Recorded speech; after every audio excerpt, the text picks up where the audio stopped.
4 miles from here on the river. There was like an ice rescue yesterday. Really? And there was like video of the rescue. It's not related to the legendary newsman Bob Teague, are you? No, I've heard that name before, but I am the football player George Teague.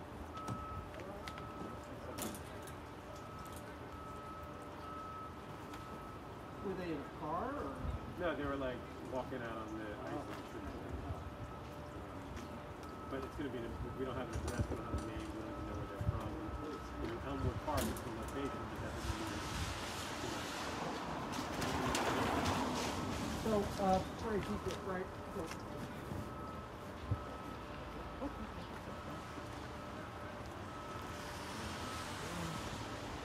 Oh, boy. Yep. Oh, that's it, man. All right, you said round about here? Here, I'll see. Yeah. Unless you want to put that over here. This could be, yeah, this is perfect. I'm standing right You're there. going to be looking at okay.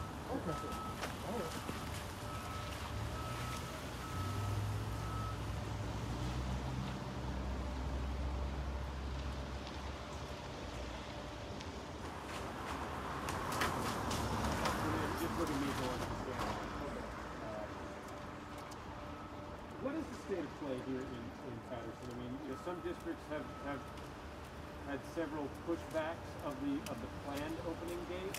Others just never technically and we're really just waiting for conditions to be amenable.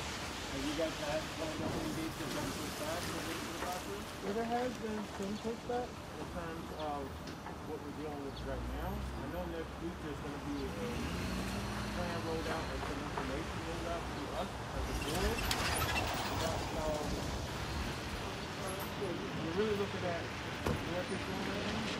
We're looking to consider, even considering in terms of reopening April. We're looking at April after spring break.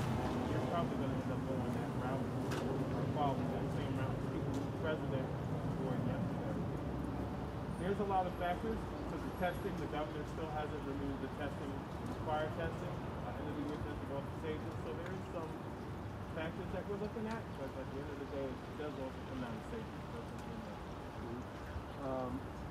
Talk to me, I guess, to begin with, about your concerns about keeping the classrooms closed from an educational standpoint, both from your own children's perspective, but also from the whole student body's perspective. Yeah, that's a big issue because, as a board member, you have to look at the community as a parent of a special needs child, it becomes somewhat problematic because you know that there's certain instances where they need that, hand-on-hand, hand-on-hand working within the classroom. And it becomes a little problematic because they're not really getting that at home. And I think what the public needs to understand about school boards is that we understand that there's no substitute for that in-person learning. We know that. And this whole situation with COVID-19, the pandemic, has thrusted us into an area that we have never traveled before. But it's problematic. I'm not going to sit here and say that it's a wonderful thing that students are not able to be in the classroom on a daily basis because it creates a lot of problems. But first and foremost right now, it's safety. As I, look at this, in some ways, because it's so unprecedented, Right. all we have to look at is what other people do. All we really have to look at is how are other folks doing it, and it is so across the board, across the country, right? Yeah. I just talked to a friend of mine who lives in Tennessee. She's a librarian. Okay. She's like, yep, I'm in school 5 days a week. I have to wear a mask, but the kids don't even have to wear masks. Right. Which is crazy, but so that said, that's why I said, let's just look at New Jersey and let's figure out how is what New Jersey doing changing across the board. And when we look at it from a racial standpoint, far more white kids have an option to be in person. Absolutely. Is that fair? Is that systemic racism? Yes, there's definitely a disparity there between affluent communities and communities of, color, communities that are a little more in terms of the poverty line, closer to that poverty line, there is a disparity there. And I think that there's a lot more options. I spoke to a parent from Oradell recently, and we're ready to go. And they were speaking to me about the options that were available, and I'm like, wow, we've never been presented with those types of options. Even the partitions. And here's another thing. The partitions themselves on the desks, they're even given a lesser rate in those particular districts than in urban districts. I don't know if they're saying, well, there's a higher percentage of students who may break them in urban, because even Oh, you mean they're given out at a lesser rate? Right. Okay. Maybe they're saying because the urban community they may destroy them more. So yes, you're right. There is a systemic. We've been dealing with this for a long time, and it's been in education. But unfortunately, in terms of education, I do social justice as well. It hasn't been put to the forefront as much as it should. But this particular situation with the pandemic is going to force us, or I believe is going to force us, to have to take a second look at that. You sit there at the intersection of this as a parent and as a school board member. I mean, on the one hand, the school board decides, right? The school board now. So on the one hand, you can say, well, this is a situation that was dropped in our lap. Yes. You see other school boards out there who are saying, no, we are going to have some in person. Yes. How come the Patterson School Board has said, no, we're not ready for this? We haven't really. I think we spoke about this yesterday. I know there's a lot of districts, mostly all the districts have old buildings. And that's one of the things that has been looked at as a board. We looked at the fact that our buildings are not equipped in terms of ventilation, in terms of ventilation. So there are a lot of districts who do have older buildings as well. And they are oftentimes offering in person. I mean, that's what I'm saying. So I mean, if that is the reason, that if you ultimately think that the real sort of impact here is primarily that majority minority districts have older buildings, older infrastructure, and that's why they can't open. Yeah. Then that is a manifestation of disinvestment in minority communities. On the other hand, you can look at the average age of buildings school buildings. New schools get built occasionally, but not very often. Overall, right. And so, is it something more than that? The school buildings are old everywhere, some parents. Yeah, it's, and you hate to go this route, but it has become a political issue. We know that as well. It shouldn't be, but it has become in many instances. And you have to toe the line, like I said, as a parent and as a board member, sometimes it gets topsy-turvy because you have to toe the line between saying, as a parent, do I really want my children to stay home and not, engage and interact with other students? And then on the other hand, you have some parents who come to you, and I won't say some parents, a lot of parents, especially in Patterson, have issues with the vaccine. They're saying, I don't know if I want to get my child vaccinated. And then that becomes another issue because there's really no state law right now that requires students under 16. Well, again, there's no vaccine available for children. There's none. So I don't know where we're going to go in terms of that angle, because there's a lot of parents who say they don't want to get vaccine and they don't want their children to be vaccinated, and they're making that the argument when, there's a lot of different arguments that are being placed out into the community. And, the biggest issue is when can we actually sit down and just determine, is it safe for them to return? Is there a safe way for them to return? Will it be an issue? Because right now there's a lot of fear. I think that the pandemic has created more of a psychological damage than an actual physical damage as well. We see all of the death that has taken place, and I don't know if it's ever been put on the news, but you never see the people who survived. I had COVID. I survived it, but never made the news. Only the people who passed away make the news. So there's this constant fear that's in the community. So we have to see if we can push past that as well. Say, is it going to be safe or not? Well, let me ask you this. As a board member in Patterson, are you in favor right now of opening up to some limited in-person classroom learning? I've had this conversation before, only in terms of the special needs students, even my children. If we could find a facility that we know for sure can be properly,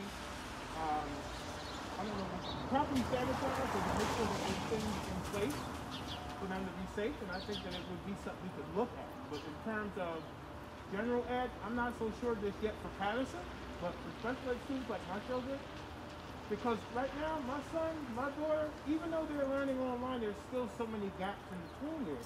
because there's nothing that can beat that in-person learning.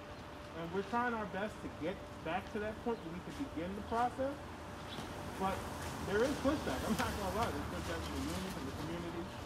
I mean, that's part of my question. Yeah. You know, I mean, when you see majority white districts opening up to some in-person learning, Right.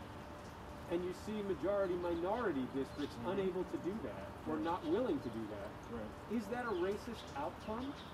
In many ways, and a lot of it has to do with the misinformation that's placed in the hands of, let me just say it, you know, when you're dealing a lot of times with urban communities, the parents are not as engaged either as more affluent districts. You have a lot of like I grew up in River Edge, New Jersey as well, and I noticed that the parents didn't just take what was ever handed to them. They went to those meetings, they sat down with the districts, they wanted to see what options were available. They actually pushed back. A lot of times in urban communities, they'll tell the parents, well, it's not safe, you can't do it, and they'll just go along with that. Okay, it's not safe. There's no real pushback. You know, lately in Patterson there has been, but there used to be a lot more. That's what I was going to say. I mean, I've watched some of these videos. The parents in Newark, I haven't watched the Patterson ones, but they're upset. You see it, like in those areas, like they're not just going to say. It's harder to do it because it's like not in person, but you know. But that's my thing. Is that like? Let me be very explicit about this. Why do you think the teachers union has been successful at keeping classrooms closed in some districts, but not in others? Right, the fear factor, especially in the urban communities, the fear factor has, for some reason, it's worked. Like I said, in those affluent communities, for some reason, you know, the unions in those particular areas can't seem to get those parents to go along with the notion that all the schools are toxic and you're going to get sick the minute you walk in. But for some reason, in urban communities, they're able to get that fear factor and parents go along with it. They buy into it. And it's kind of, you know, like I said, with my students and students with special needs, we know as parents with students who have IEPs and things, that they need that hands-on-hands learning. But you have there's special needs students in affluent communities, and their parents are not going to accept, oh, the school's not safe. And you have to make a way to make it safe. My tax money is paying you to find a way to make this work. Wherein communities in urban areas, the pushback is not as strong, although Newark and Jersey City are getting to that point. But we haven't reached that point yet. And that's why I think it's so successful for the unions to say, well, you don't want to go at all. You don't want secretaries there. You don't want anybody in the building. And I just wonder if that's kind of like the hidden behind the curtain. Or I should say, it's the elephant in the room. Yeah. I mean, that hasn't been the fact that. I'm sorry, your mic is broken. I think this is fascinating. I just want to share this. He's fine. Okay. You know, and again, I don't mean to harp on this, but when you see the majority of black students have no option for in-person learning, and the majority of white students do, is that racist? Of course. There's a disparity there. There's an absolute disparity, and it's something that we have to tackle. I know it's not the easiest topic right now for a lot of communities, but we're going to have to really talk about that. Why is it that in affluent areas where there's a lot more, white students, are they given those opportunities, or at least choices? Even if they choose not to go, they're given those opportunities. Where in urban communities, they say, nope, nobody goes at all. There's no opportunities whatsoever. And are we balancing the risks? Look, everybody knows there's a health risk. There is. And everybody knows that there's also a risk for lifelong learning, right? Absolutely. I mean, especially you as a father of special needs kids, that you know that a year, I mean, forget a year, for 6 months or 3 months, that has real impact. That really is a setback. My daughter, back in 2011, my daughter lost 1 month of, actual therapy that she was supposed to receive, just 1 month. And she regressed just 1 month. So I can't even imagine a whole year of not getting that same, you know what I'm saying? So when you have students, and like I said to you yesterday, I'm able to get a little more services for my children because I know where the resources are, and I try to get that information to the parents as well. But what happens to the parents who don't know where to get those resources? They don't even know where to start, but they just know they have a child there who needs those services and they don't know what to do. They've been out of school for I can't even begin to imagine where we're going to have to pick up, once we open schools, where we're going to have to pick up with these students to see where they're at, to see if they regress. So it's damaging to be a year without education, in-person learning. It's damaging. And that's my thing is that are you concerned, you know, are you concerned 5 years from now, 10 years from now, when these elementary schoolers are now preparing to go out into the real world, they're going to be at an increased disadvantage? Based on this, absolutely. And even more so for urban communities, communities of color, predominantly color, yes. So what should we do? I mean, in other words, in your view, I think you've said that you think we need to find a way to get some space, at least for the special needs kids. But, you know, I mean, do you believe it's time for your school board to push harder to get classrooms open? I will say that you know, the board that I sit on, we work very hard with the city and with the state to come up with a plan to make it safer for our students per se, and to make the parents feel comfortable with it. But personally speaking, I think at some point we're gonna have to sit down. I understand where we're at in terms of the safety perspectives, but at some point we got to sit down and we got to say, okay, what are we gonna do? We can't leave the schools closed indefinitely. There's gonna have to be a moment when we say, okay, what are we gonna do about returning?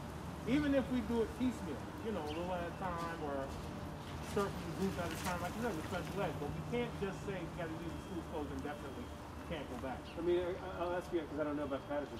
Patterson School, do you have any newer buildings? We do. Which one? We do. Which school? School 16 is a newer building. About Honey Amadala. approximately, when were they built? About 5 years, 4 or 5 years. So those ones don't have a ventilation. This is very big building. So that's the question that folks are asking is, okay, if ventilation is the issue, why can't we open the schools that were built in the last 5 or 10 years? Right, with that have the ventilation. Yeah, especially for special needs students like that. I brought this up before, and when I brought it up before on the news, you know, on the news, I have a local one. I got some pushback. Oh, you can't do this. You can't. At the same time, are you thinking about the students, or are we just thinking about our own ambitions and what we're trying to do? And my question is, are we thinking about racial justice? And racial justice. You know, we had this George Floyd racial justice, you know, and look to, you know, criminal justice reform extremely important. Nobody's disagreeing with that. But again, this story asks the question, what's the part of education in that discussion? And, you know, again, I mean, I think it's a very tough question for the teachers union, but they have, you know, we talk about, you know, if the teachers union is pushing harder in a majority minority community than they are in a white community. Right. Why is that? Oh, and there is another avenue, you know, taking my board hat off from my activist hat on. When you have, you know, a large amount of teachers who don't live in the community that they teach, there's no vested interest in it. You have teachers who are locally, they understand a little bit more about the dynamics of the community, and that plays a big role in it as well. Where they feel more comfortable just in their communities. But you make sometimes decisions based on the area you're at. Oh, this is like, for instance, this Patterson is an urban community. We should fight to keep everything closed because those kids are probably automatically sick because they're black. You know, let's just go there. Because they're black, because they're urban. They probably don't take care of themselves as well, so they're probably automatically sick. Where most predominantly white communities, those children probably take care of themselves and so forth. So, you know what I mean? People get the sense that that's what's in the back of the mind. Absolutely. That's awful. Absolutely. That because it's a black community, they don't take care of themselves, they don't do right things, they're probably already sick. How do you fight back against that? How do you fight back against that? You know, that's so much built into that. It's not like it's just one thing. But even a tiny part of that is behind this. You know, that's a fight that, as you know, as a BLM activist too, that's a fight we need to take on as well. Because like I said, I mean, we got active with George Floyd and several other cases that came up, but this is big as well. Because this is a deep-seated and deep-rooted racial disparity that we have to address too. If we're going to say Black Lives Matter, we have to say it in the classroom as well as not just in a police situation, but even in the classroom. Institutional racism, where black students are not being given those same opportunities. You know? Anything else you think I've missed that you would like to add? I don't know. I just want to make sure that folks understand, you know, this is a rare time that we're living in, and there's a lot going on, but at some point, like, we're going to have to sit down at the table, and we're going to have to, even with community input, see what can we do moving forward, because just keeping our kids home, even though we understand safety mechanism, there's going to come a time when it's going to begin to work against them because that in-person learning, there's no substitute for that. So we got to have that conversation at some point. And just to be clear, do you have any explanation for why the teachers union has been more successful in keeping classrooms closed than majority-minority communities. Yeah, because they've been able to push programs there, children that are poverty colored or children in those communities. Because they're saying that children in those impoverished communities or less affluent communities have less access to health care, less access to medication, good hospitals and things of that nature. I mean, they're not saying that. They're not saying it, but they're able to somehow piecemeal it out and put that notion out that because those communities are less safe, because you have more brown and black children, it's not as safe as your more affluent white community, and it's easier to push. I mean, what they would publicly say is, no, it's about the buildings. Right. You know, and I mean, that's my question to you as a school board member. Is it fair to say that the buildings in majority-minority communities are necessarily less safe than the buildings in mostly white communities?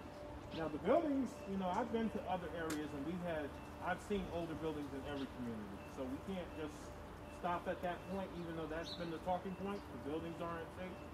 But in every city you have old structures. New Jersey has some of the oldest buildings, period. So to say that as the only factor would not be fair because every school district has old buildings.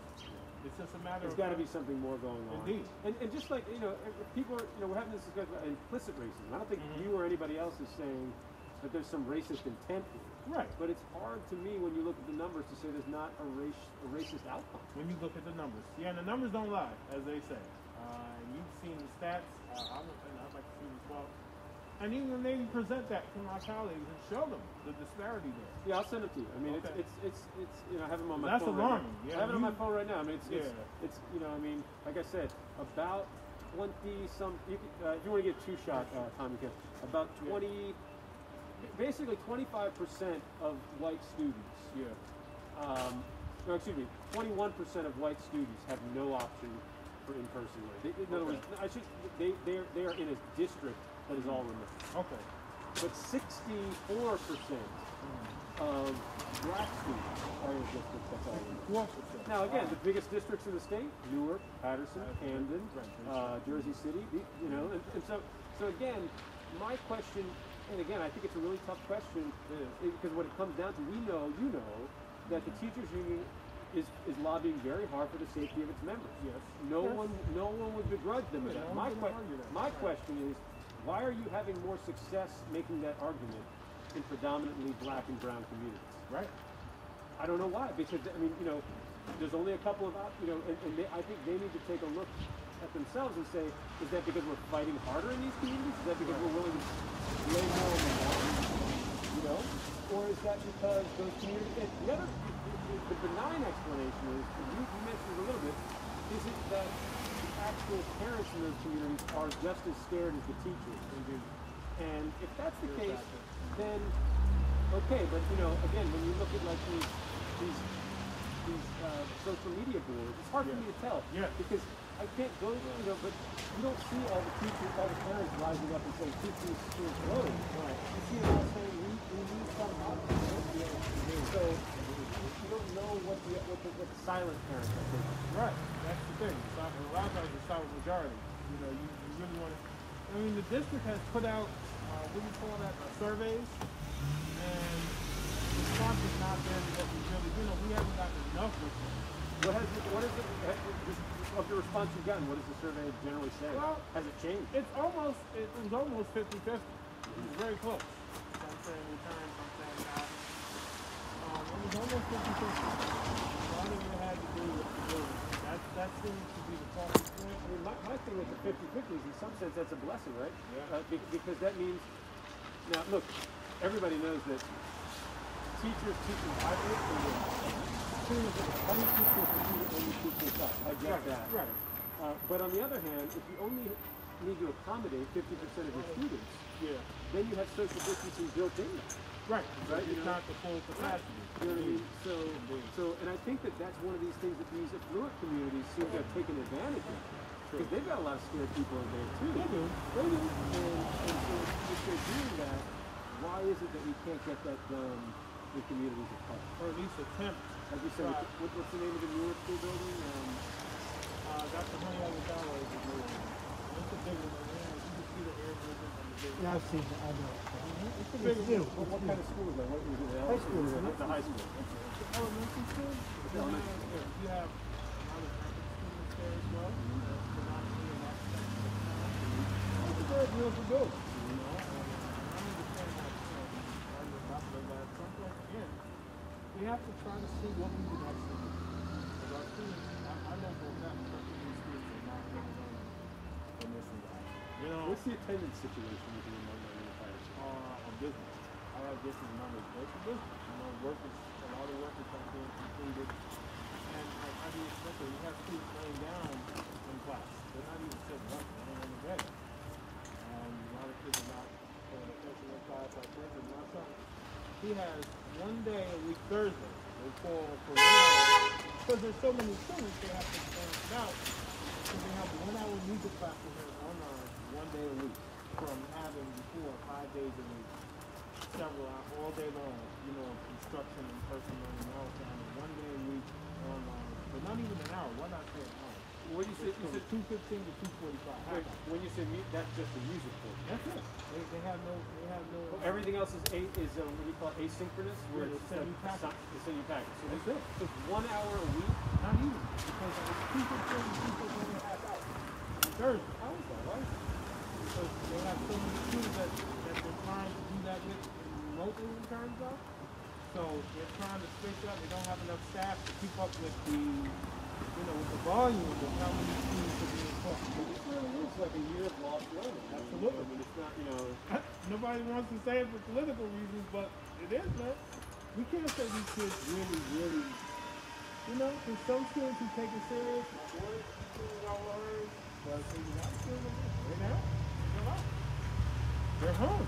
They're in their home environment. They feel like, hey, I'm home. Relax. You know, I worry. You know, like I said, I mean, I think your point about like BLM can't help people find discrimination. Of course, BLM has to be, you know, like, you know, because let's also be clear. I mean, obviously, you know, people in minority communities are impacted by the police way more than people in white communities. Yeah. But everybody, every single person is impacted by the school. Absolutely. You know what I mean? Like, and so arguably, racial justice in the educational sector is far more overarching issue. Absolutely. And I'm not suggesting that COVID had. We all know it's exacerbated things with the tablets and all that. Yeah. That's not a minor thing. This thing is just saying, why is it, why is it that we have these white communities that are finding ways to do this? And again, if it comes down to money, it comes down to their buildings are better. You made the point. You don't think that's all it is. It's something more. No, there's got to be more than that, because there's other buildings with even older buildings, other communities with even older buildings. Sure. It just hasn't been, for some reason, the buildings in urban communities were highlighted and pushed out there. And you have other communities with old buildings, historic buildings, of course. But And that's the other thing is that, like, you know that the teachers have fought hard, and rightfully so, for higher pay, better benefits. And sometimes that has come at the expense of newer buildings. And every parent would say, I'd rather have a good teacher than a good building. True. You know, I mean, we know the teacher makes the best difference in the life of the child. But that is coming to roost. You know, because now we don't have, enough, we haven't invested enough in our buildings. Mm-hmm. And I don't think anybody would say, I think it's also true we haven't invested enough in our teachers. But, true. It's just an awful situation, and, it is. Well, it is. It really is, man. We're in quite a situation. Yeah, we're in quite a situation without a doubt. And so, how do you handicap it? April or bust? Or right now that's where we're trying to see what Newark is doing. Wednesday we're gonna have our updated meeting to see where we're at. See what information is gonna be presented to us. So that's what we're kind of looking at there. But I mean, do you think because now there's some talk that it's like gonna have to be everybody gets vaccinated. All the teachers get vaccinated. I don't think it's obviously not gonna be all the students get vaccinated. Right. There's not gonna be a vaccine available for them for a year. Right. Because they haven't done the testing on the younger kids. Mm-hmm. Okay. If we're in a situation where all the teachers have to get vaccinated, that's not gonna happen. No. So that's what people are, I think, questioning and wondering about.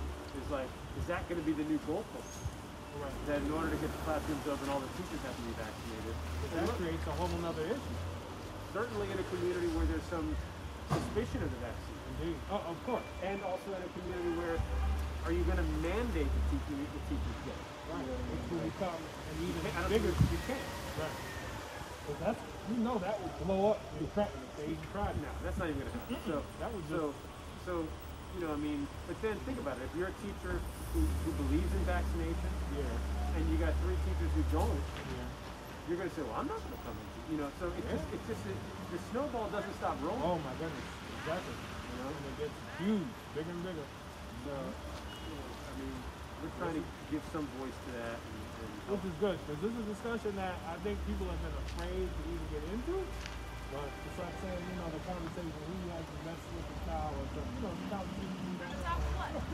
But we got to go there and see what, you know. Like I said, I mean, I feel blessed to have been a part of giving voice to this summer all the protests in the streets. I mean, it was one of the privileges of my career to be able to, you know, show that uprising. Yes.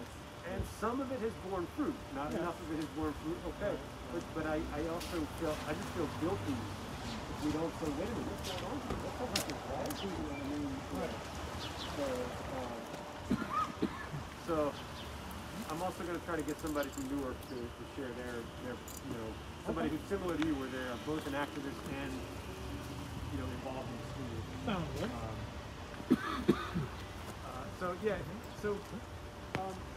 Corey, I don't know, you know, can you do some work on the computer with one of your kids? Yeah, with my daughter.